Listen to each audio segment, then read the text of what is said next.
Kita ni sebagai seorang suami, bantu-bantu jugalah isteri. Kemas rumah, dah selesai urusan kerja, selesai mencari rezeki, uruskanlah anak-anak. Sapulah ruang tamu, susunlah kerusi. Habuk-habuk diperabot dan di lantai kita bersihkan. Hati isteri pun tenang bila balik nanti.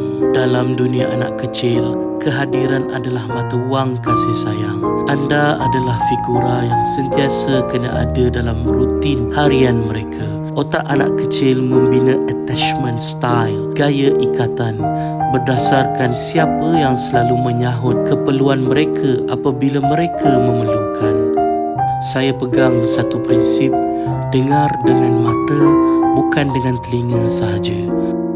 Bila mengemas ni, bab penyapu pun saya ada sistem.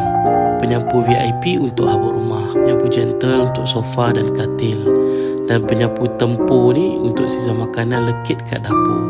Setiap benda ada tempat dan fungsi dia. Macam tu jugalah dalam menguruskan keluarga. Seorang ayah ni biasanya ke arah nak anak-anak rasa selamat dan tenang, bukan terburu-buru. Sebab saya tahu mereka tengah belajar untuk kenal dunia ini. Dan yang saya mahukan, saya adalah tempat pertama yang mereka cari bila mereka rasa keliru. Saya tak nak jadi ayah yang ada tapi tak hadir. Saya selalu pesan dekat diri sendiri, saya tak nak anak-anak besar dengan rasa ayah dia cuma orang asing. Saya nak jadi orang pertama yang mereka cari bila mereka takut atau perlukan kasih sayang.